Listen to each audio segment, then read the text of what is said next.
Racing isn't easy, but experiencing it is.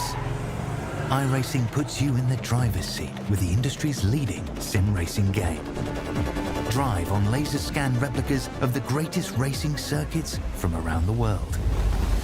Go head-to-head against other drivers chosen by skill-based matchmaking to ensure competitive racing at every level. Compete across all your favorite series. In officially licensed cars, engineered to deliver the most accurate driving experience possible.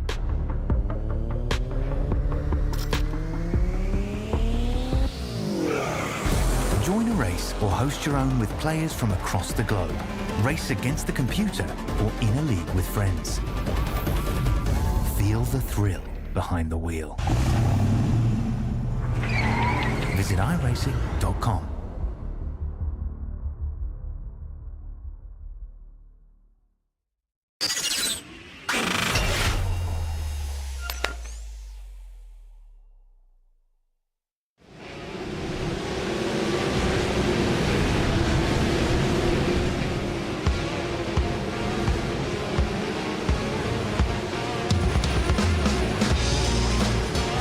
There are just 2 weeks remaining here in the Porsche Tag Heuer Esports Super Cup Contender Series for drivers to secure themselves a top 15's championship standing to give themselves a chance qualifying for the Porsche Tag Heuer Esports Super Cup next year. Hello everybody, Paul Smith and Arjuna Kankapati here once again on commentary. And Arjuna, as I say, time is running out for a few of our drivers out there.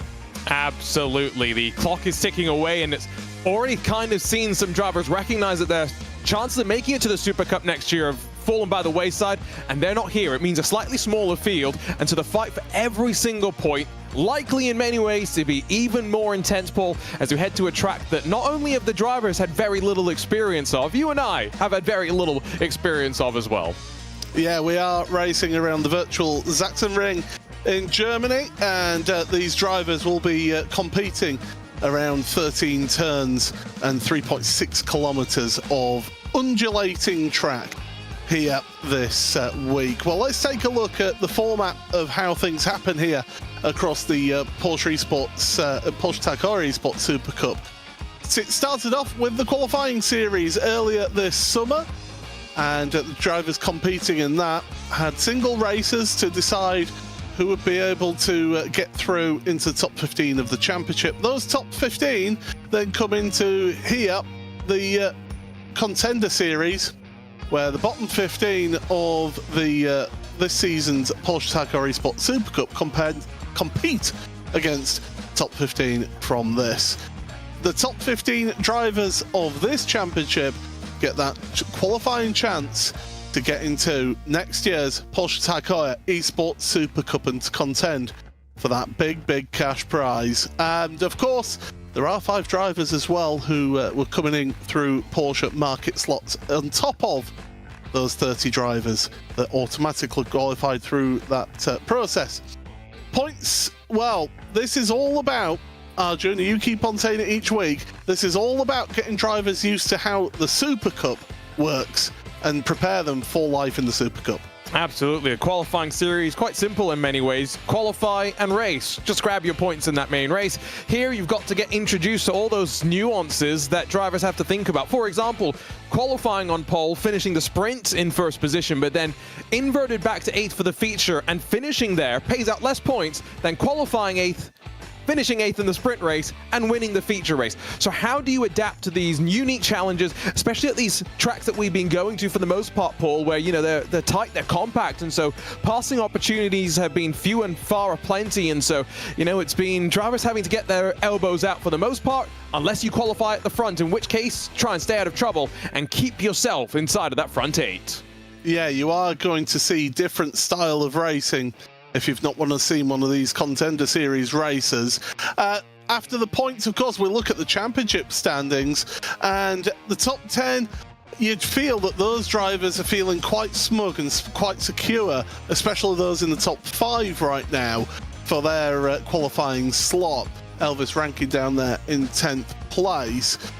It's important to those drivers to finish in that top 10, but it's this section here, where you've got to be inside the cut zone, the top 15, and Dame Warren, Beckham Jasiah, also Julian Sonnen as well, looking over their shoulders at Oscar Pai, Marina Sarica, etc. And I think this is an important race, right? We're heading into the unknown. Also on a day with the iRacing Petit Le Mans powered by VCO taking place. And so it's a big race for many of the drivers, but they've got to focus their attention on this race. They need to get the points. You can grab a maximum of 85 theoretically, but let's not talk about that maximum. We're talking about scraps, right? Staying inside of the top 10. If you can get 30, 40 points in this race, you'll feel very, very comfortable heading off into Spa, which, let's be honest, high speed, we know what we're in for when we head to the Ardennes. It's drivers like Matti Sipilä who need a really, really big week to have a hope of taking it to the Ardennes Forests next week. I can't believe that this Contender series is almost over. It's fast, it's frenetic, it's intense, and Beckham Jasiah, after missing that first week, didn't have the best of rounds at Okayama, but has turned things around in these last couple of weeks. That's what he needed to do, right? Just put himself into the right positions at the right times. And at second place at Laguna Seca, in terms of points, right, very much has propelled him up the running order. And so that's very much something to keep in mind. You've got to also remember, right, he's got that pedigree of racing across so many disciplines of cars here on iRacing as well. So adapting to the challenge of this Porsche Cup car hasn't necessarily been too bad. Yeah, and there's always got a well-kept bed as well. It must be said. Compliments to Beckham for that. Another driver that missed the first week of the championship is this driver, Oscar Pai. He's had a mixed bag of results, but finds himself not only well hydrated, but also finds himself just outside of that cut zone in 16th. Now, as we've been pointing out week on week, Arjuna, it's not the end of the world if you end up 16th or 17th. It's just that you're not guaranteed to have that qualification spot, are you? What it means is you have to get to 8th in that first race, so you get inverted up to the front of the feature and just maximize the points that you can grab there. And so he's got the benefit of knowing that some of his teammates as well have secured themselves up towards the front, right? So they may not be as aggressive today. Once we get to the race, he may have the opportunity to make some moves a little bit easier. Going to be really interesting to keep an eye on that. And you called out Matti Sipilä, by the way. He sent me a message after last week's broadcast, Paul, calling me out for being a terrible commentator. No, he was pointing out a couple of things, including, you remember a couple of weeks ago, I said Matti was being a bit timid, to which he said, "You're right, I was being timid, but you know why? Because it was the first time I was, that week I'd been on track with cars around me." And so He said, exactly. Wow, indeed. He said his practice has been a little bit weird over the last couple of weeks. He's hoping to be dialed in a little bit more. Remember, he was in a real fight at Zolder last week. And then I said maybe didn't need to put himself in that situation. Well, that's what Pesca is all about, right? You're put into those situations. You have to deal with them as they come. Matti got the worst of that, unfortunately. What can he do now? Remember, he's 20th. He's got some work to do. Either he's a very good mime artist, or he's very, very still. Oh, his eyes. Unbelievably still. Or we've lost the feed. One of the two from him there to give us that look of Matti. But as you've said, it's a track that a lot of these drivers will not know. Some of the drivers who have worked on and raced on other simulators may have had a bit more experience around this track.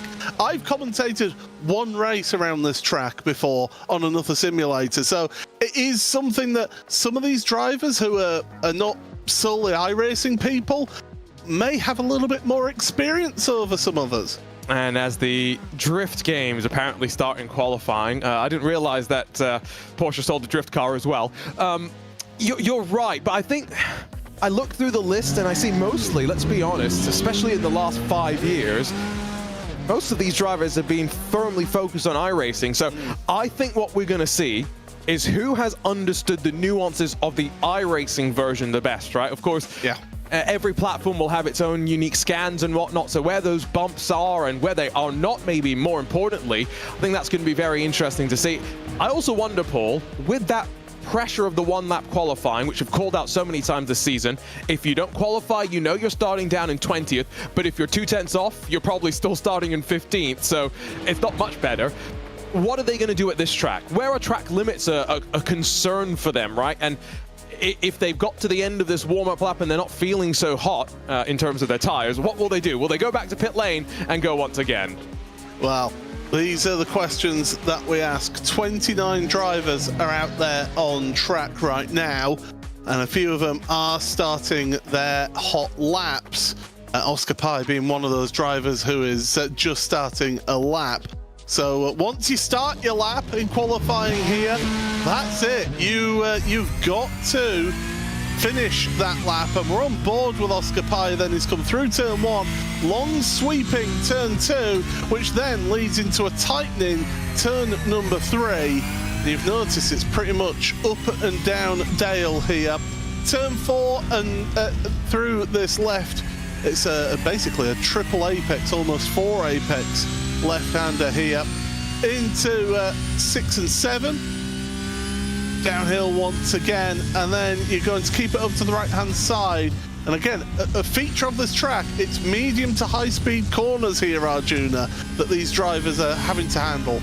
Absolutely, and so now just watch the precision that Oscar's going to be just trying to dial in now through these final couple of corners of the lap. There is some elevation change as well to speak of, but I think really just look at how open and wide the corner is. You're really just trying to hit the line at the end of the day.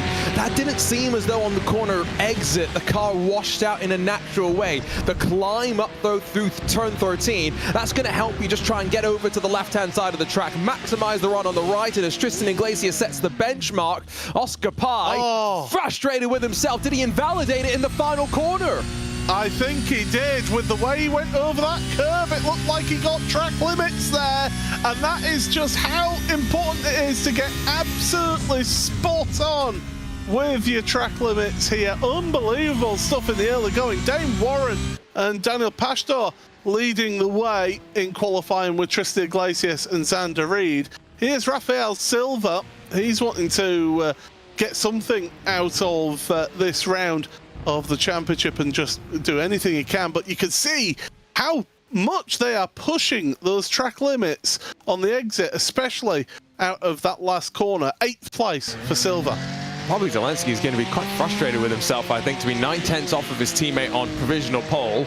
Not quite sure what's happened there. We sit on board with Beckham Jasir, though, as the lap begins. So watch how he's not overdriving the car right now. He's managing the tires. You don't want to overheat them at any point across this lap.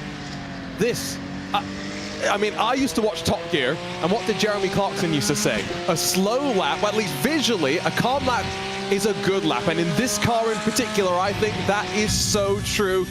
He looks so focused as well, Paul. Missing that first round of the season, the difficult start he then had after coming back into the running order, it's really pushed him, I think, to new heights. Let's see what he's got in that Williams Esports number 12. See how much they're cutting the curbs there through 9 and 10. Carry the speed through 11, plunge downhill. You've got to be careful with your braking into 12. Again, it's a long, medium to high speed corner. And then onto the brakes. Uphill braking, so you can brake that a little bit deeper. Use the hill and gravity to your advantage. What can Beckham Jasir do? Across the line. Gets himself into on the 11th. Moreno Sarica up there in 2nd place. Great qualifying. And so the other Williams Esports car, the one that really delivers, right? So you know it's got potential, but Beckham's got some work to do. Will Chadwick's won a race this season. What's he going to do as he leans his way out of the final corner? You can see the gravel and grass on the right. That's what Oscar Pai must have run into to have invalidated his lap time. Mitchell de Jong goes to 2nd. Will Chadwick goes to 5th. We've got 3 drivers split by 71 thousandths of a second, and we're not done just yet. Oh, Carlos Fenalosa, what can he do across the line here? And that lap time puts him into 7th place. Incredibly close between all the drivers. Florin Labigra, he'll be wanting a good result here this week just to secure himself a result, and that is not a good lap time. 21.8. That puts him all the way down in 24th. He must have had a mistake somewhere. There's no way that Florian Lebigra has done that as his race, his natural pace, I should say. And we'll see him in the race probably be a bit quicker. But 6th in points, he's probably quite comfortable. This is really interesting though, Paul, because you look at the margins through the field and you look at some of those drivers that have really got to deliver. Oscar Pai, that one that we called out at the start, right? And the one that we saw invalidate the lap. Imagine the pressure on his shoulders compared to Moreno Sarica, 17th coming into this race and 2nd in qualifying. Yeah, great result. Well, 3rd in the end because Mitchell de Jong was able to sneak a time in there into the top 3. 4 drivers, Simone Maria Marchena, Luis Belique, Oscar Pai, and Andrew Caron has all not set a lap time here. The rest of the field, well, they're just covered by, I'll be able to tell you, they're all covered by 1.9 seconds. The outlier on the lap times is Chunye Zhang, down there on the 1:22.6. But Dane Warren, once again, pole position, 2 weeks in a row for him to be on pole position. I think he'll be hoping for a better run of it than at Zolder last week. It wasn't terrible, though, I guess, at Zolder, right? 2nd in the sprint race, and what was it? Still a 10th place in the main race, so it could have been worse, but like you say, that 2nd race, he had the spin. He would be slightly less than pleased with how that went. The other thing to keep in mind, Paul, penalty points. Race control's been busy, I think that's one way of saying it, over the course of the season. And Dane Warren's had 26 penalty points over the course of the season. Without those penalty points, he's up inside of the top 10. He needs to make sure he stays out of trouble, especially knowing he can't afford more penalty points. There's also not much time left in the rest of the season to get more points onto the board. Yeah, keep your nose squeaky clean, and, well, you'll be able to help yourself in a championship like this. But when it's incredibly close and the times and the margins between drivers are so small, that's easier said than done, is that. But with that said, let us take you to your starting grid then. So on pole position, 2 weeks in a row, Dane Warren. Alongside him on the front row is Mitchell de Jong. Then it's Moreno Sarica, great qualifying for him. Finds himself on row number 2 alongside Julian Sonnen. Those two, they need a good week here this week. Will Chadwick and Daniel Pastor then on the 3rd row of the grid. Row number 4 for Carlos Fenalosa and Josh Rogers, with Tristan Iglesias and Sander Reed on the 5th row of the grid. Elvis Rankin and Elliot Veyron round out row number 6.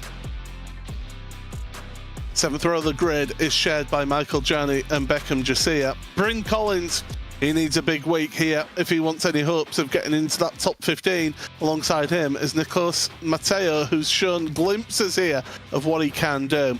Pascal Costa and Daniel Savini round out row number 9. With the 10th row of the grid shared by Rafael Silva and Matti Sipila. Roger Christensen and Leo Gariboli then share row 11, with the 12th row of Bobby Zelensky and Florian Lebigra. Watch for those two from the back coming through. Chunye Zhang is the last driver to set a lap time, and as I said, Simone Maria Marchena, Luis Belique, Oscar Pai, and all on his own on row number 15, Andrew Caron. So then, drivers getting themselves set for the start of this race. It's going to be a tricky first corner as well. It's a deceptively tight corner, is that. That could have some key factors into this one. But as the drivers get about 10 seconds left to get themselves prepared, they'll start going through their quick routines, make sure that they're prepared. The conditions are pretty much ideal out there, mostly cloudy, 23 degrees track temperature. They'll be loving life out there.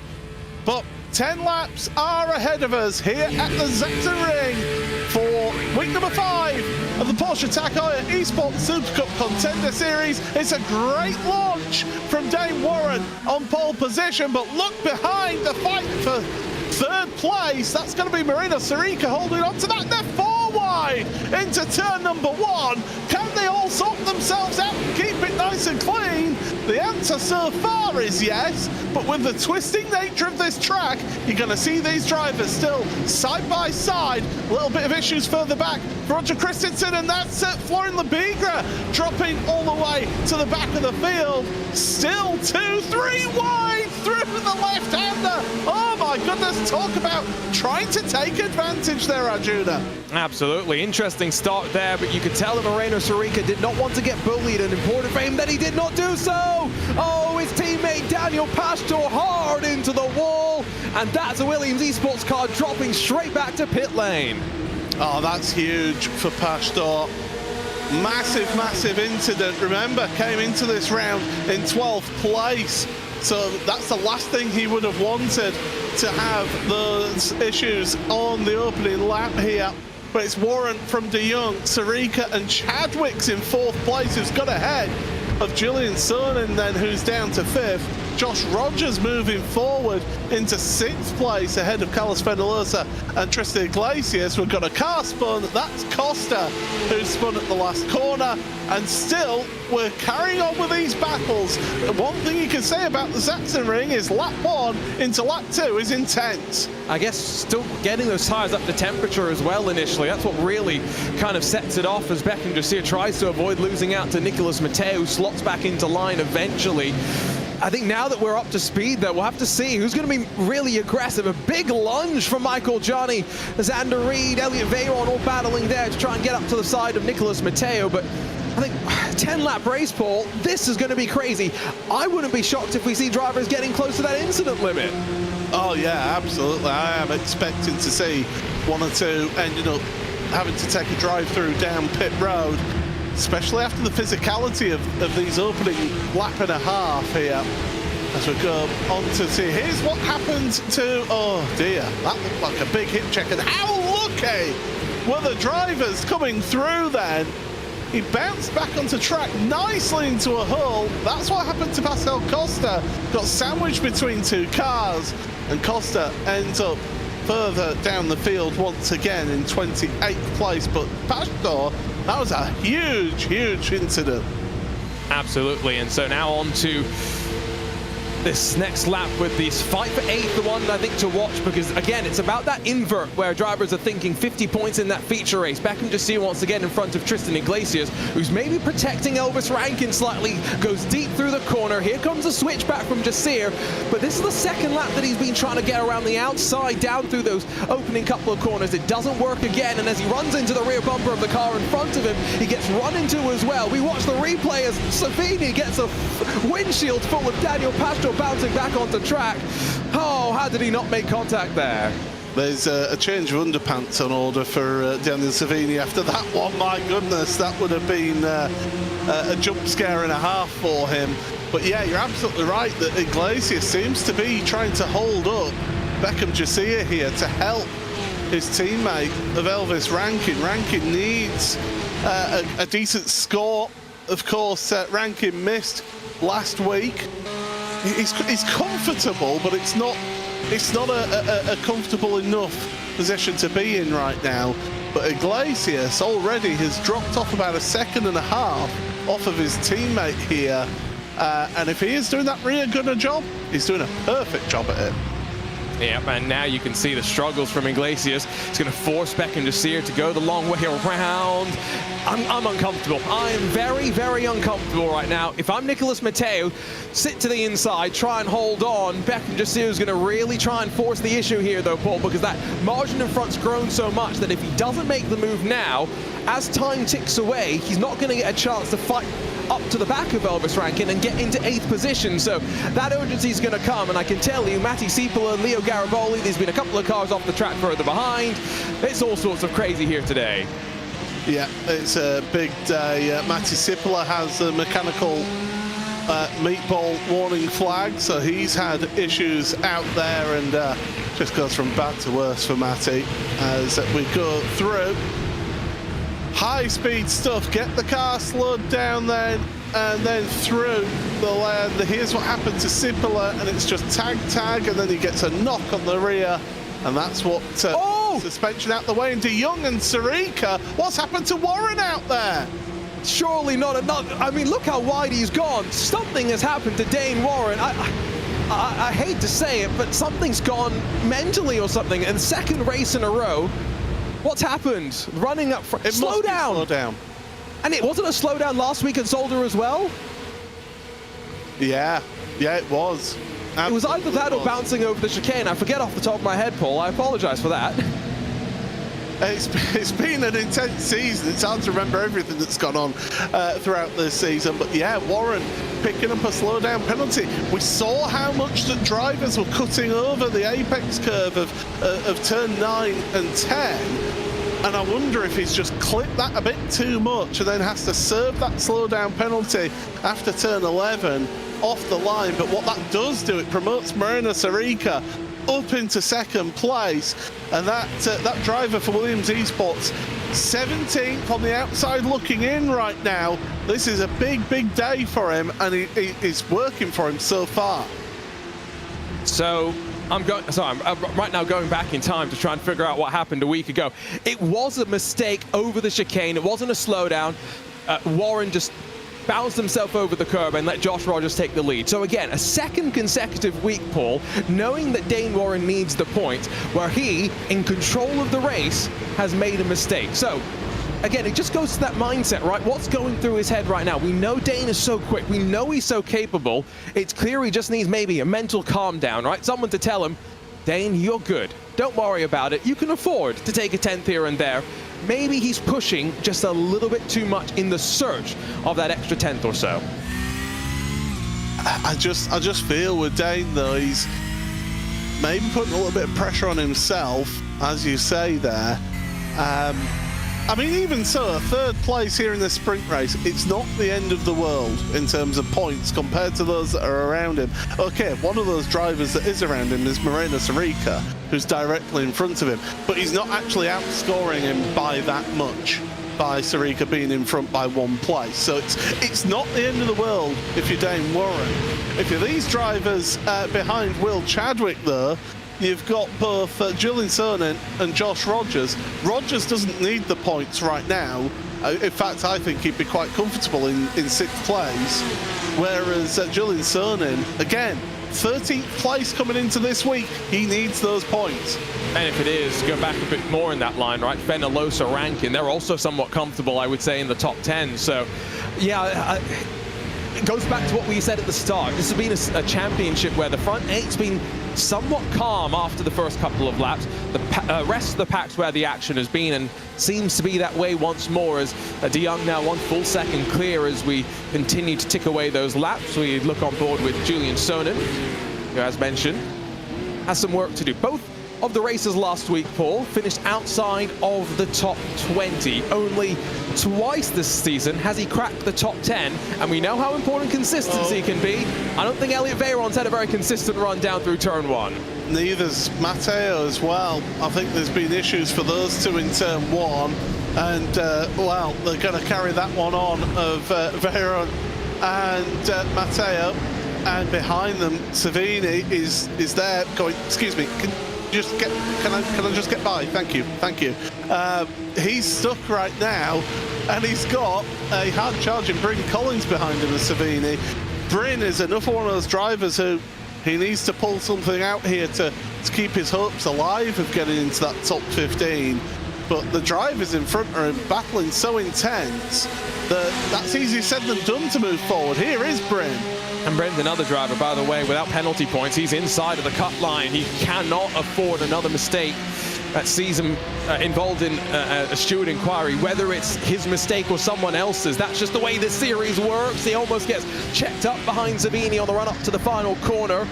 And it slightly compromises his line now. He's not going to get a chance down to turn 1 to make a move. If anything, look behind. Here comes the charge, the challenge from Rafael Silva. And that bright red, number 78. But into the braking zone of turn 1, Collins holds the middle and holds his spot for the time being. Yeah, for now, indeed. But it's a tricky track. It's a track that can produce some great racing as well, and we've been seeing that so far. Oh, contact! That was big contact for Zelensky. Then into the back of Silva, and that drops him down a place now behind Marchena. So up a place for the Grand Go driver of Simone Mania Marchena and Bobby Zelensky, who I think he'll be quite satisfied with me saying this, has had an absolute nightmare Contender series. No, I think he will have no problems with you saying that, especially given that, once again, balancing it with a run to the Final Four in the eNASCAR Coca-Cola iRacing Series. And I think most of the rest of the Porsche Esports Super Cup grid were watching and probably cheering him on as he gave the shot to the bumper of Parker White into the final corner.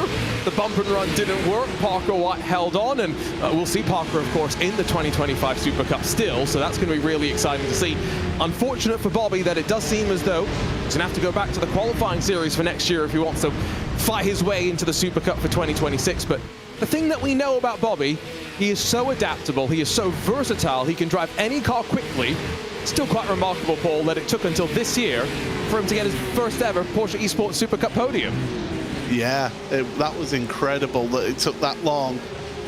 We've had drama further down. It's Florian Lebigra's dropping down the order again, so that's another drama for the Team Redline driver. I know Team Redline very busy at the moment in the iRacing Petit Le Mans, but they'll be keeping one eye on this, and it's just gone from bad to worse for Florian out there. He's down in 26th right now. Oh dear, I think it's another one of those days to forget. And that means no points for him either, right, in this race. He would get points if he finished 25th in the feature, but only 20th in the sprint gets points. And so very, very important for him as you take a look at the cup line, how things stand right now. Beckham just holds on to 15th as this would hold. Sarika jumps to 14th. Here's a look at what happened into turn 1. Is it self-inflicted? Oh, yes, he gets a little tag from behind, but no, he lost the rear end by himself there, I'd argue. Yeah, no, absolutely. I completely agree with you there. Oscar Pye dropping a place, but Daniel Pastor is the big loser in those live points as things stand right now, and he's going to have to start that main feature race from all the way at the back of the grid. So goes to show how things can turn around in just a blink of an eye. As we stand right now, it is the final lap. The leader's going through to about halfway through the lap here, and chances are less and less. Fenalosa 7th. He's got Elvis ranking behind. Elvis will be wanting to move forward, or will he? He's in that transfer spot to get into pole position for the feature race. We know that Elvis is quick as well. Don't forget, getting a win on the Algarve in the main race and the sprint race win at Okayama in those atrocious conditions. So we know he's got it in him, Elvis. And he missed last week. He was racing off in the FIA F4 Esports Global Championship. So I think he needs some points on the board, Paul. He'll be very happy to start from pole as we get ready to go for the feature race. Absolutely. Mitchell de Jong through the final corner. What now, for the first time in the Contender Series, a race winner here in the sprint race. De Jong across the line. He takes the win by 1.2 seconds over Marina Sarika. Great result for the Williams Esports driver. In 8th place, Elvis Rankin does hold on to that place then, and he gets that pole position for the main feature race. But there's been some drama. Pascal Costa and Florian Lebigra on that last lap have got black flags. We wondered if drivers would end up with incident point penalties, and well, that has happened on that last lap. And we've got a race that's twice as long coming up for you shortly in the next 5 minutes or so. But here are your provisional race results then from the sprint race. It is Mitchell de Jong who wins that one by 1.2 ahead of Marina Sarika, with Dane Warren, pole sitter, in 3rd place. Will Chadwick is able to move up a place into 4th ahead of Julian Cernan and Josh Rogers. Carlos Fenalosa and Elvis Rankin 7th and 8th places. Tristan Iglesias was able to pull away from Beckham Jasiah to finish 9th, and Jasiah in 10th place. 11th for Xander Reed and Michael Jarnett moving through the field, with Matteo and Veyron 13th and 14th. Savini 15th ahead of the charging Bryn Collins is 16th. Rafael Silva, Simone Maria Marcheno, Bobby Zelensky and Oscar Pye, the last of the point scorers. Then it's Luis Belique and Leo Gariboli, with Andrew Caron then in 23rd. Roger Christensen and Pascal Costa ahead of Florian Lebigra. Chunye Zhang is the last of the runners, and then Matti Sipila and Daniel Pastor are the 2 drivers not to finish that race. So that is the sprint race. We've got the main race coming up for you shortly. 20 laps instead of 10, an inverted grid, and possibly the best result really for Elvis Rankin. Absolutely. I think he just wants to sit up front, try and control and grab yet another win, and very much head into that final round at Spa with some confidence, knowing that he doesn't have to get involved in the points talk. Instead, he can just focus on running his race and maybe trying to win again, because I think that's one thing, Paul, that we have to focus on, right? This Contender series has been quite short and brief, right? After this, there's what, 6 weeks until the end of the year, and once we turn that page into 2025, schedule for the Super Cup hasn't quite been announced yet, but you have to assume, based on the previous years, it's not far from us kicking off another season. So drivers are already thinking about the Super Cup, already thinking about their preparation, maybe thinking a little bit about their Christmas holidays as well. Please don't mention Christmas to me. I've not even thought about it. We're not in for Halloween yet, but we are in the scary season, and it was scary for Daniel Pastor out there. Big incident that if it had been just half a second later, his car bouncing across, that would have wiped out half of the grid. But fortunately, found it the only gap out there. But Pastor, the big loser out of that, with the live points showing that he's outside the top 15 now. How racing goes, though, right? Sometimes you win, sometimes you lose, and you lose big. And he's going to have to fight. It's going to be interesting knowing what we saw in that first lap, right? The amount of side-by-side. 3 and 4 wide on occasion as well. So can he stay out of trouble? Does he want to try and stay out of trouble? Is he the one that wants to be aggressive? We'll take a look at some of the moments of the race. That, a hellacious lick into the wall, and then look at the super slow-mo. Daniel Savini just about avoids it. Yeah, like I said, he found the only slot there to be able to bounce through. Incredibly lucky. If not, that would have wiped out the back half of the grid there. And yeah, that was a huge, huge incident. A little bit of a hip check. And that was all it took to send his car flying off the track there. But we've seen here how the racing is. It's intense, it's close, it's frenetic. And those opening laps especially, you can make some big gains, but you can also lose some positions at that. Josh Rogers made up 2 places just in one move by taking advantage of others battling away. And that's something you need to be able to be capable of when you go into the full Porsche Tag Heuer Esports Super Cup. Think about the years that Rogers has had, right? He's won 2 championships, yes, but there was that one year where Sebastian Joe, Max Benneker, and Josh Rogers all in contention, but Max Benneker and Josh Rogers just couldn't not find each other on the racetrack. They just seemed to tangle more than they didn't tangle. Outside of that, Rogers has shown why his racecraft has led him to those 2 championships, right? Qualifies well, makes those moves when he needs to, but also is willing to be aggressive when he needs to as well. He's no longer in Australia, doesn't have the benefit of netcode to help him anymore, Paul, but we know just how feisty he can be. Yeah, absolutely. He's one of those drivers who, if you give him half a chance, he will take it. That is for sure, and he's been showing that championship quality throughout this season. Okay, Okayama was a bit of a damp squib for him, along with a few other drivers. Very damp indeed for a few other drivers. But I'm looking further down, coming into to this week. There's some big results happened in that sprint race, and I'm thinking mainly Moreno Sarica. He wants to now turn that around and get another big result, another huge haul of points to get him firmly into that top 15, if not maybe sneaking into 11th or 12th place. Absolutely. Well, I just want to point out, by the way, you called out that Rogers struggled a bit at Okayama. Have we found a potential weak spot for Josh? I also remember him being a little bit in the struggle bus at the iRacing Sebring 12. Could rain be the one weakness that Josh Rogers has? Well, if we've found it, then we've found his kryptonite. It's Elvis Rankin and Carlos Fenalosa leading off the front row of the grid, with Josh Rogers and Julian Sonin on row number 2. Row 3, William Chadwick and Dane Warren.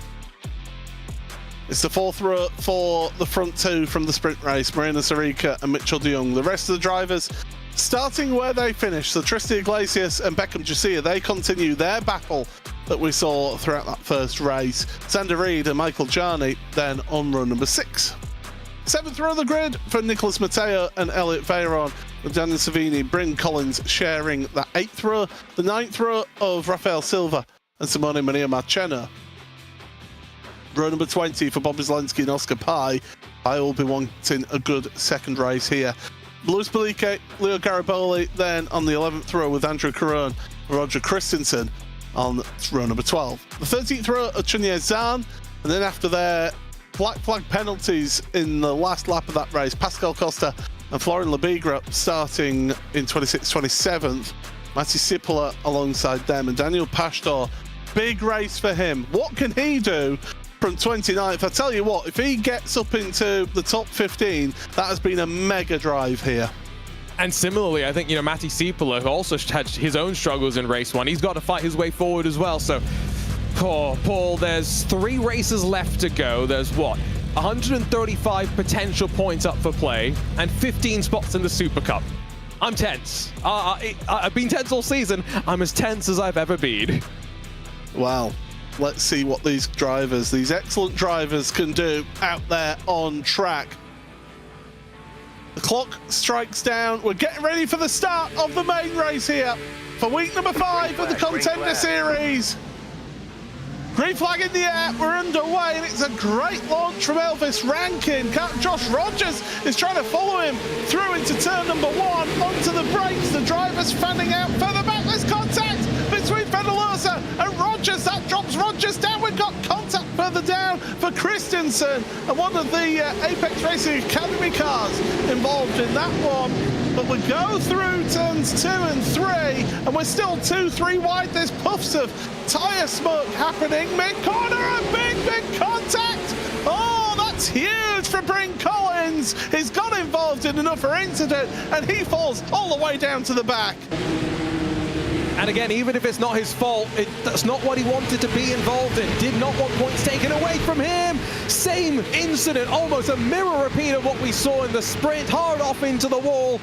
I mean, this has been absolutely crazy. Daniel Savini avoided it the last time. He's involved this time around. Another driver stricken in the middle of the track. I think that's Nicholas Matteo. Paul, they saw drivers get into the incident limit in the first race. Apparently drivers thought, let's do it even quicker this time around. Yeah, the gloves are off, that is for sure. And they're all duking it out here.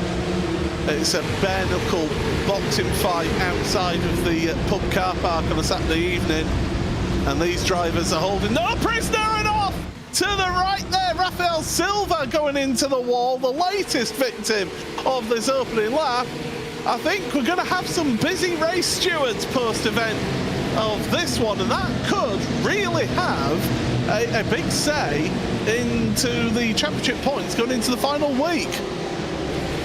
I can't wait to see this penalty report after the race, that's for sure. I said race control's been busy. Let's just add to their palaver, shall we? Can you imagine if this is the opening round of the 2025 Porsche Esports Super Cup? If you're listening, Porsche, yes, please. We had Daytona this year for the very first time. That was crazy.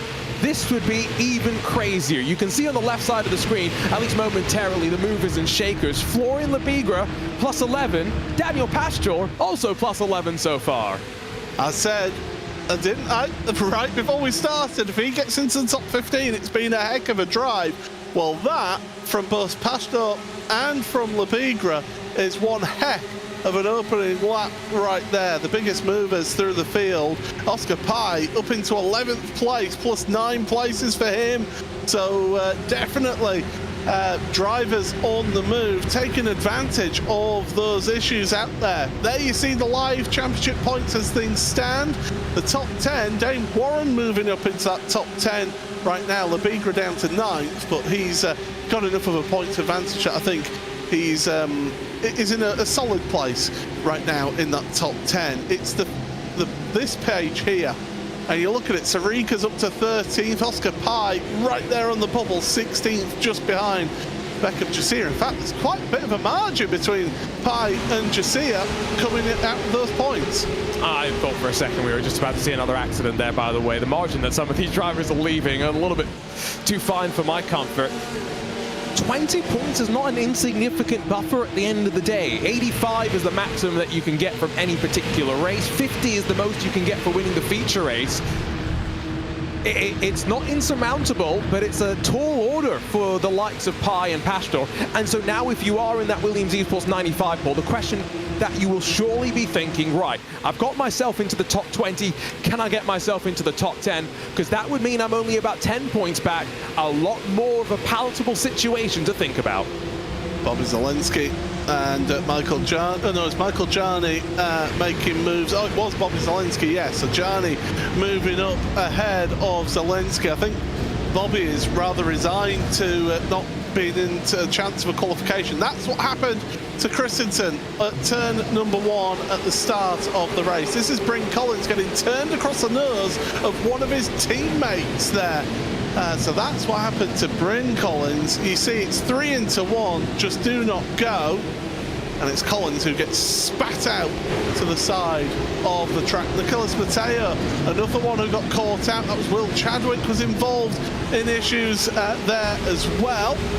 Here's a look from Mateo's, and it was Chadwick into the side of a Coanda car that then kicked off the chain reaction. Absolutely, and then out of the final corner, well, Rafael Silva was already pretty much 4 wheels off the track at that point and was slip and sliding his way even before the hip shove from one of the Coanda drivers really just put the nail in the coffin for him, spins it around, avoids losing too much more time, but the damage well and truly done. So it's Coanda, what, 1 through 4 right now. And this is what we were saying in that warm-up, right, for Elvis Rankin, exactly what he wanted after missing last week's race. A disappointing round at Laguna Seca as well, where failed to get in a proper benchmark of a qualifying lap time. Bouncing back, running up front, and leading the purple and orange train here at the... Okay, I'm going to say it right. I've got it in my head now. Sachsenring. No, I got it wrong. Sachsenring. There we go. Like a Z. Yeah. There you go. See, I got it in my head, Paul. I was so confident until I wasn't.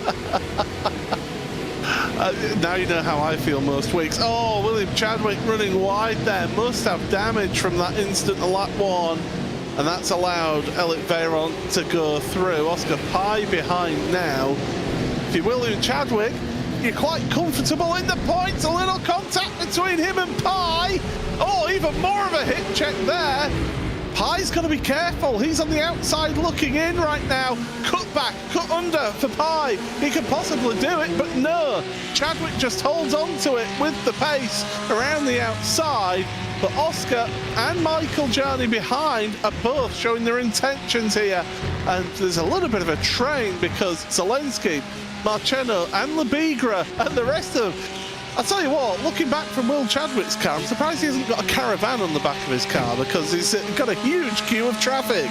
We're at that point of the season as well, right, where you either kind of know that you're feeling good, you're in the top 15, or you're on the bubble and you've got to throw some desperate moves. And so on both sides of the equation, there's less to lose in many ways, right? Because if you're in that top 15, you're now fighting with people that you may be racing next year in the Super Cup. And as much as maybe people don't want to believe that there's mental games being played, you better believe that every little thing that goes out on track plays into the mindset of drivers next year. So, for example, Oscar Pi behind Will Chadwick. If Will Chadwick just lets him go into turn 1, for example, if that happens into the Super Cup next year, Oscar Pi is going to be thinking about that. Will Chadwick will be thinking about that as well. So all those little things they'll be trying to battle about. And so as one of the Apex Racing Academy cars comes under pressure, Leo Gariboli's teammate Luis Belique trying to battle as we jump on board with Mitchell de Jong.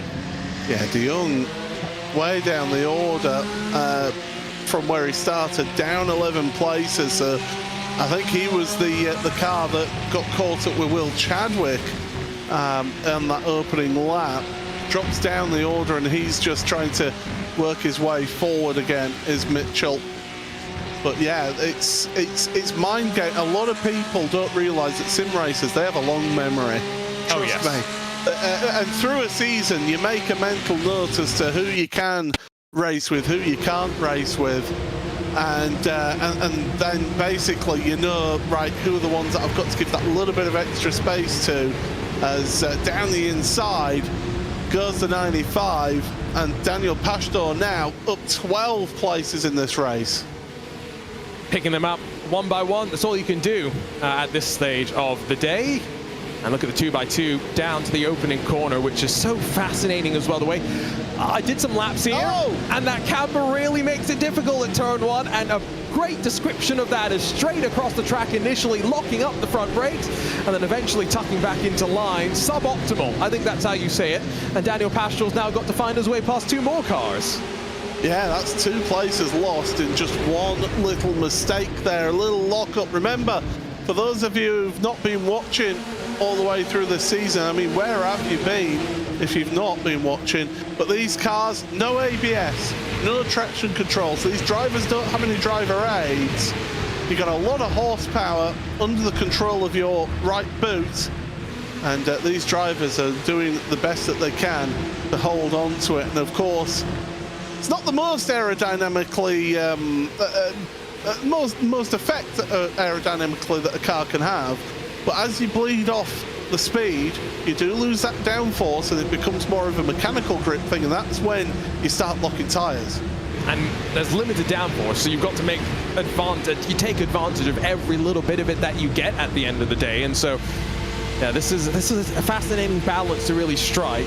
And now, I think late in the race as well, getting to that same stage that we would have been at the end of the sprint race, where maybe tires are starting to wear a little bit more. How much do you still have beneath you to be able to push?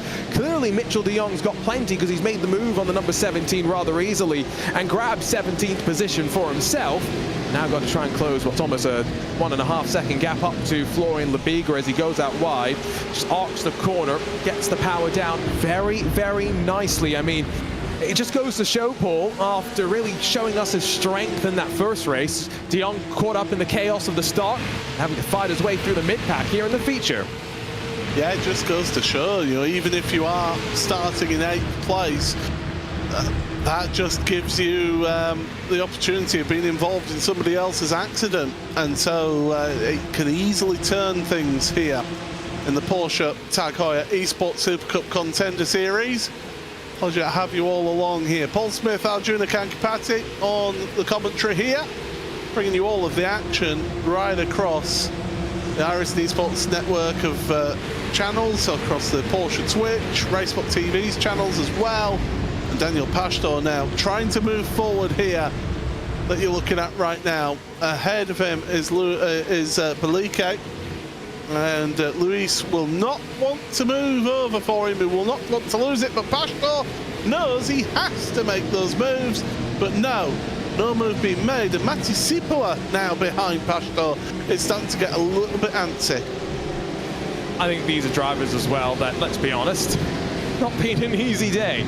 And so they recognize 10 laps left to go or so for them to try and get some sort of a result from this. Because you don't want to go off into that final round with all the work to do, and Sipala included. Spa is a tricky place to go, and it's an updated version of Spa as well, right? So as much as the Porsche Tag Heuer Esports Super Cup has visited the Ardennes plenty of times, never visited with this particular version on iRacing. So wonder if there's been any weird, small little changes, I should say, that maybe have influenced some weird setup things that teams have found out. Find out in a week's time. One thing that we know, if they're playing qualifying games here today at this short of a track, imagine how important those games will be at a track that is almost 7 kilometers long. Yeah, that is going to have a huge effect, as Belike seeing Daniel Pastor getting really close to the rear bumper of his Porsche 911 GT3 Cup car. At that final corner, important to carry the speed at that last corner up the hill and across the start and finish line. And then onto the brakes. Downhill braking into turn 1. We've seen how easy it is to lock a brake, and Belike just running that bit deep into 1. That's allowed Pastor around the outside of 2. That gives you the inside for 3, and contact between the two of them. Belike's off, and Pastor carries on. And Belike losing a number of positions through all of that. But one little mistake, and well, there you go. You drop down the order. And you can see on his face there was a brief look of frustration and then the resignation that in a series like this often comes with it, right? You've had an incident, right? You can't dwell on it. You've got to just get back to the task at hand and fighting, let's not forget, to grab some points here or there. Top 25, leave this race with a point, at least. And so that's what he will be thinking about, trying to get back now in front of Roger Christensen and closing the margin up to the likes of Nicholas Matteo and some of the others that have really been through the wars today, Paul. We knew it was going to be a tricky race. We knew that the way this track sort of played itself out was going to lead to contact. Can you imagine what it would have been like if we had rain? That would have been a whole other level of carnage. We saw how the drivers struggled with Okayama. Granted, that was a biblical amount of rain that fell that day. And I don't think we'll see that level of rain in another Porsche Tag Heuer Esports Super Cup race, he says, and the series administrators making note of, all right, we'll show you, Paul. We'll show you what you know. But there you see those live point standings, and again, still, Jasir and Pai separated by that 20 points. That's big. That is really big between those two right now as we're heading in towards that last week of the championship. There you see Beckham Jasir ahead of Elliot Veyron. Veyron's one of those drivers who wants to keep on moving up just to help with those points here. In 10th place now, but Beckham Jasir, it's easier said than done to overtake him. He's also been struggling to pass on occasion as well as Beckham Jasir, right? So he's probably now learned how it's like to be frustrated and where you want to place your car. And so let's see what will happen. Elliot Veyron, by the way, coming off his very first podium in a iRacing Pro Series event on Thursday, and it didn't come on a road course for someone with roads experience in the real world, and he'll take that to the inside, slides his way past Beckham Jasir, who can't get the cut back to the inside. The Kwan number 9 into 9th. Jasir almost looked resigned to that, didn't he? But we happened to be on board and on his webcam there, just almost seemed resigned to that move being made. I'm just looking at the lap times, and yeah, Jasir's been about just there or thereabouts, a tenth of a second per lap slower than Elliot Veyron in front now. So just not quite having that pace, but as I say, it is literally just a tenth of a second here and there difference between these drivers. It is the smallest of, well, it's not the smallest of margin, but it's a minute margin, isn't it, between these drivers out there today? The margins in qualifying were actually bigger than I thought kind of thought they were going to be. But once we got into the race, you're right. We've seen some drivers kind of slip off the back, but that's been contact, enabled. Also, just the battling enable some of the gaps that we've seen as well. So that rhythm, it's often what we see, right? And as long as you don't stray out of it, and for example, put yourself into the gravel like Veyron did for a second there, you blink and you lose a tenth, right? You lose 1,000, and that's a couple of positions in a championship like this, Paul. It's a story to be said of any iRacing Pro Series, to be fair, and that's why you and I are not in the Pro Series, at least racing. That's why we commentate on them instead. So what you're saying is we need to stick to the Contender Series. Not the Contender Series, the All-Stars, sorry. I mean, Nordschleife next year, I'm down. I'll be an All-Star again if Porsche really wants me to. I mean, we've both had All-Star experience, so yeah, absolutely, we'd be up to that. Although I don't think we'd want to be talking to you around the Nordschleife. There's the top half of Florian Lebigra's head. I think his webcam has actually been moved during this broadcast just from the forces that go through the wheels. You've got to remember, if you've mounted that to your sim rig, that camera, the strongest of mounts, there's a lot of vibration goes through those rigs, especially with these direct drive wheels that all these pro drivers run. Yeah, but we always see the forehead of Florian, to be fair. That seems to be its natural state. So maybe he corrected it for us, and now it's naturally been shaken back to the place where it's most comfortable. So there's some drivers with which that is a frequent occurrence. Jose Soria as well in particular. Front four have really started to pull away, and that's something that's just important to think about, because 10-lap race versus 20-lap race, balance of the car does change quite considerably. How much you can use the tires. It does seem as though Contender looked quite comfortable. I'm not saying Florian Lebiga is looking uncomfortable by any means, but look at how he was just passed by Daniel Pastor. Doesn't seem as though he's got as much ease and confidence with what the car's giving him as compared to those around him. Pastor, the Williams Esports driver, up 12 places in this race compared to Lebiga's 9, Matti Sipola's 9. Some big moves in this race. Oscar Pye's up 8 places as well. So there's been some big changes, and certainly been intriguing to watch this one. Mitchell de Jong's been slowly working his way back through. He's now to 16th after dropping further down, and he's the one who's next in the sights of Daniel Pastor. Now, is that a case of Bobby Zelensky? Well, I don't know, because Mitchell de Jong's been overtaken by Bobby Zelensky.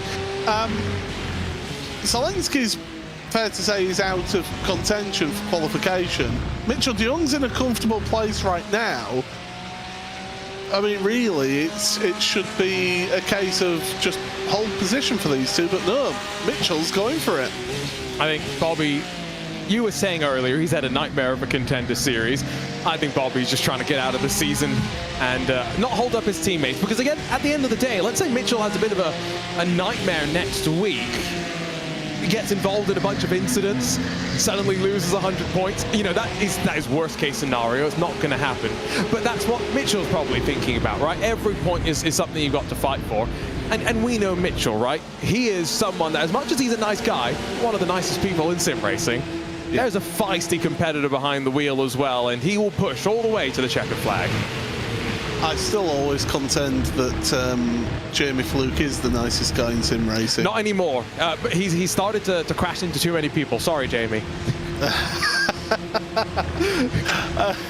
He's the nicest guy to me, that is for sure.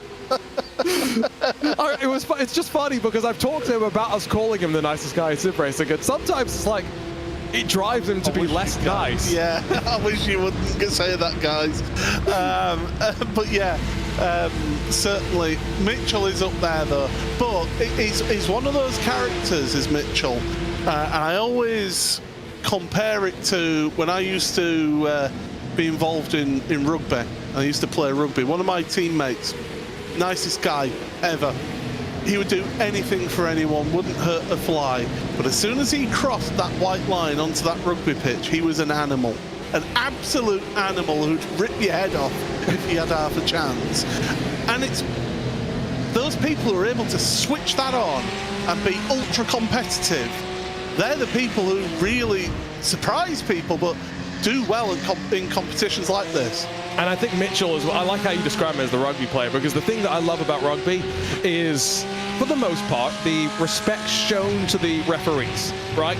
And because Mitchell is also like that, so respectful, even in those high-pressure situations when having difficult conversations. Whereas footballers, that is soccer for those that live in America, let's be honest, they surround the referee, they shout at him, they try and abuse him, blah, blah, blah, blah, blah, and then they get upset when they get yellow carded for abusing the referee. No, no, no. Mitchell's the opposite. More people need to be like Mitchell and Jamie. That's what we're saying. Take their advice. Don't take it from me, as Daniel Pastor slides up the inside. Oh, he's trying to make that move on Bobby Zelensky, but Zelensky holds it around the outside, and this is giving Florian Lebiga the opportunity now to get the run in towards turn number 1 on Pastor. No move being made though, so it's still as they were. It is Bobby Zelensky 16th, Daniel Pastor 17th, Florian Lebiga 18th, Matti Sipola up 9 places as well from the back of the grid in 19th place. Remember, points all the way down to 25th, and Daniel Pastor right now 17th in the live standings. If he can move forward another place or two, that'll put him in that box 16th place, that box seat of 16th, to give him the hope of being the first one to maybe cash in on somebody choosing not to compete next year from the 15 that do have the opportunity to automatically compete next year. Haven't brought that up today, Paul. It's a very good point. Even though the top 15 are the ones that are assumed to rise to the Super Cup, there is the chance for those behind to A, be invited if any of the top 15 for whatever reason do not choose to move up, or if any of those Super Cup drivers from last year elect not to return. So you're fighting there as well. So it could come down to 1 point between the two of those drivers as to who makes it into next year's Super Cup. The margin behind them's a little bit bigger. Yeah. You can expect them to fight all the way to the very end. Yeah, they certainly will, and they should do as well. Here you see Daniel Pashtor, a fan of the big gloves. He likes the longer gloves, as down the inside into one, contact with Zelensky, into the door panel, bang, and through he goes. Zelensky's not giving this one up without a fight. A little bit of a squeeze between the two of them, but Pashtor finally makes that move stick. It was rough, it was aggressive, but he made it work. You can tell we're at the end of the race as well, because I think they're all cognizant of how close to the incident limit that they are. They've been beating against each other, they've been pushing each other off the track, and we did see two drivers get incident point penalties in the sprint race. And so these drivers are all in the points once again, like Paul said, top 25. They don't want to slip up and find themselves dropping back in these closing stages, and so they have to leave that extra half a car's width.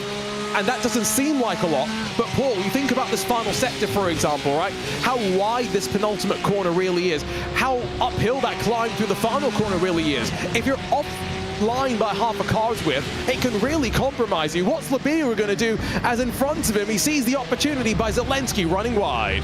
Yeah, right as you were mentioning it, Bobby Zelensky out into the gravel trap. Compromises his run, and Zelensky going defensive into turn number one. He's seen what happens if you leave the gap there. And Labigra right now keeping focused, keeping the pressure on right now. He'd love to make up another place just to guarantee himself that position in the championship. But Pashtor, Daniel Pashtor, 29th to 16th, that's 13 places gained in this race. He's one spot away from me saying that he's had a heck of a drive, but I'm saying it anyway. He has had a heck of a drive, especially even with a mistake in losing places. It's the mindset that sometimes at this level you need to see, right? Because there's only ever going to be one winner in a field of 30 in this Porsche Contender Series. That's just the way motorsports works. It's not like the Premier League where there's 20 teams and on any given Sunday, if they're all playing, 10 of them can win. No, only one gets to walk away a winner here. And so, Paul, whatever result you get from a race, you've got to try and take the positives from it. And I think there's plenty of positives to take there and some confidence to build heading off to Spa. As out the final corner, one of those Coanda cars running wide in front of these drivers right now. That was as we're going to turn number one. In fact, it wasn't the Coanda car, sorry. It was Pashtor, who's trying to charge down on Mitchell de Jong on that final lap, but is too far back now, I feel, to gain any more places. Well, drivers that we've barely talked about all race are up at the front here. It's the quartet. It's Rankin, Sonnen, Warren and Rogers. And for Sonnen and for Rankin, this has been a big, big week for them. It's the week they wanted, right? The building block. The week that takes them to Spa with less worries on their back. They can now start thinking about 2025 and maybe no longer being contenders, now being part of the Porsche Esports Super Cup Elite. As we go through the final corner, Elvis Rankin can see the checkered flag. Oh, big slide through the final corner, but he sees the checkered flag and is a race winner here in the main race, the Porsche Heuer Esports Super Cup Contender Series at the Sachsenring. Julian Sonnen in second ahead of Dane Warren. Good week for Dane in the end. Two third places for him. That's a big result for him. Across the line, they still come. Foreign Abiga, big recovery drive from him. Daniel Pashtor, a big drive from him. Bobby Zelensky ended up with a black flag on the last lap, so we'll wait for the last car to cross the line before being able to give you the full provisional results. But yeah, big day, and Chunya Zhang is the last driver to cross the line there. Let's take you through your provisional race results then for this week number 5 main race. It's Elvis Rankin leading a Contender Esports quartet. Himself just under a second ahead of Julian Cernan, who was just over a second ahead of Dane Warren, who had Josh Rogers not that far behind him, his fellow Australian. Moreno Sarica, really good week for Moreno after finishing second in the sprint race, 5th here in the main race. Good result for him. Carlos Fenalosa 6th ahead of Xander Reed, Tristan Iglesias, Elliot Veyron, and Beckham Jasir rounds out the top 10. William Chadwick dropping down the order into 11th after being involved in an incident on lap 1. Oscar Pai and Michael Jarney. Pai making 8 places up in this race ahead of his teammate. Simone Maria-Marchena made gains in that one as well, up to 14th ahead of Mitchell de Jong. Daniel Pastor, the biggest mover, up 13 places ahead of Labigra and Sipler, who both made up 10 places in that race. Really good drive for those 3. Leo Garibaldi in 19th place ahead of Bryn Collins, rounding out the top 20. 21st for Andrew Caron ahead of Pascal Costa. And it's Nicholas Mateo, Rafael Silva, and Roger Christensen is the last of the point scorers here today. The rest of them outside of the points. Luis Belike, Chunya Zhang, and Bobby Zelensky with that black flag on the final lap drops him down to 28th. Daniel Savini, after that lap 1 incident, all the way down to last place. Well, there we go. That is how things have gone here in this main race. The big talking points, of course, is Cernan, Warren, and Rankin getting some really good results for them. I'd say the biggest winner of this week, though, for myself, is Moreno Sarica.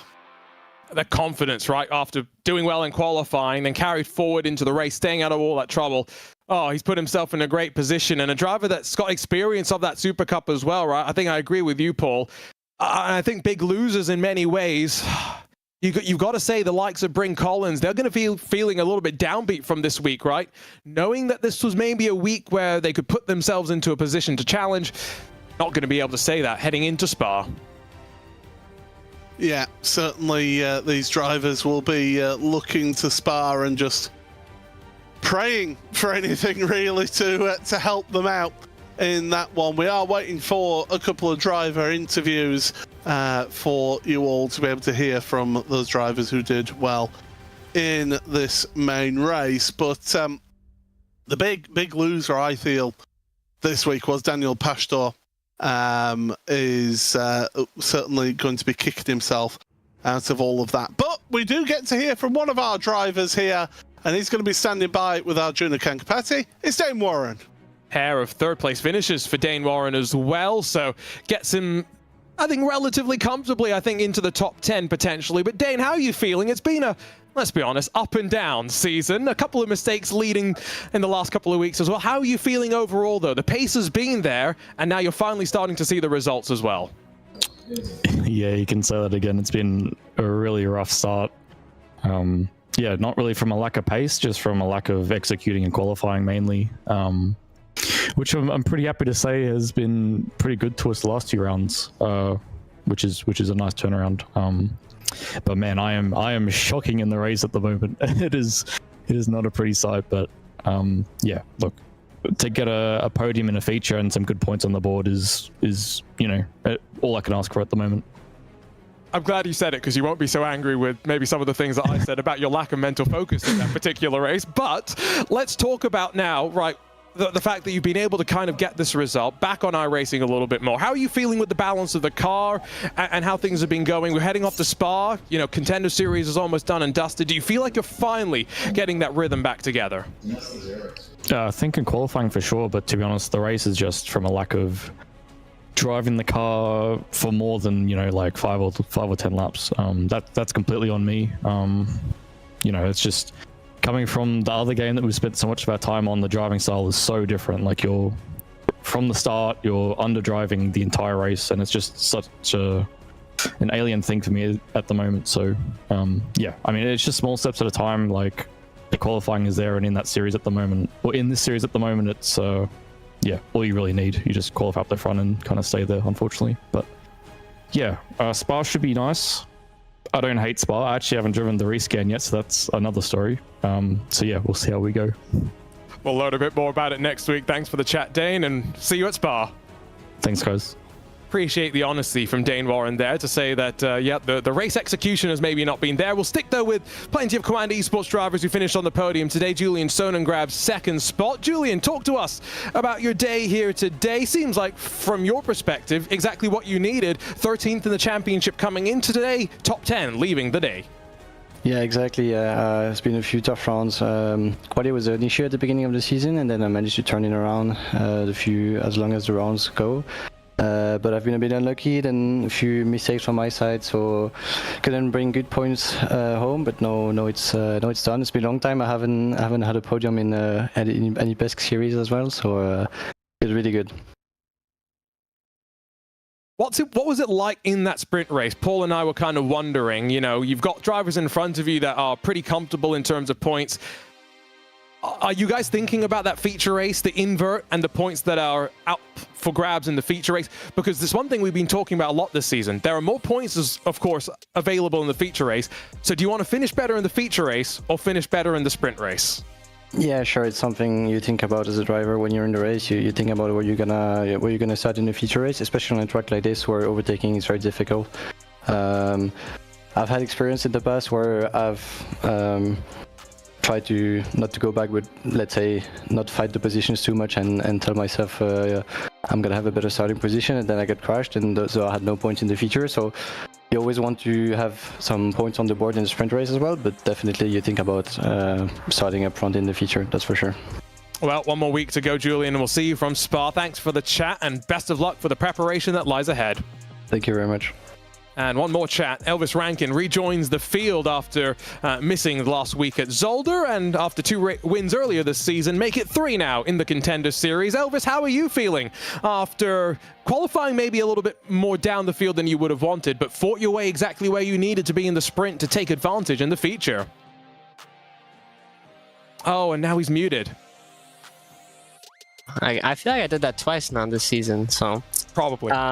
Yeah, so I don't know, like the quali lap, I honestly, like I turned in for sector 2 and I had big Laguna flashbacks, so I off-tracked the quali lap there and I was on for a pole lap.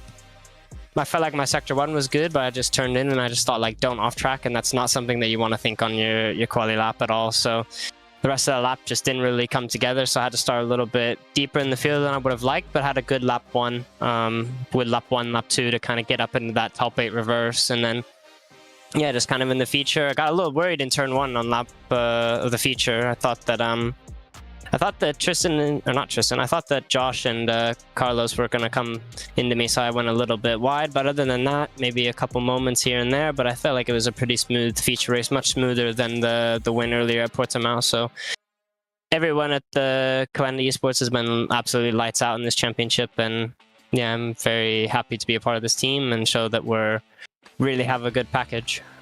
And so what's the goal for next week? Of course, now you're pretty comfortable, I think, in terms of the points. Surely it's going to be to add a 4th, maybe a 5th win to your Contender Series CV, if you will?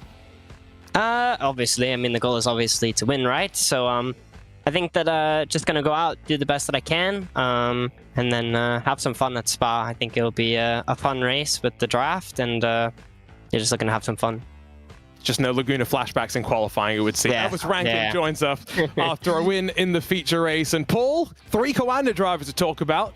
They had 12 coming into the season. We knew just how strong their package was going to be, but definitely does seem like they're feeling strong heading into the off-season that lies ahead. Yeah, strength in numbers, isn't it? That's for sure. And it even just adds up into the practice, what you can learn collectively compared to those that have been doing it on their own, like Florian Lebigra, for example. Really difficult for them to be able to get that. But we've got one more week to go here, Arjuna, and it's at Spa-Francorchamps on the new rescan.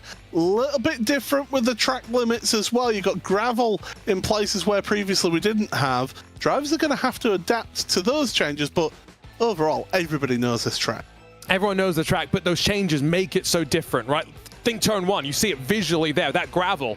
You used to be able to run all the way wide. Yes, you get an incident point, but now you'll slow your car down. And it means you slow all the way up towards the top of the Camel and the run towards Les Combes, right? So the nuances on this track are going to be interesting. Dane Warren said he's never driven the new iRacing scan of it, which means he doesn't know where all the new bumps are. He doesn't know where all the things have changed.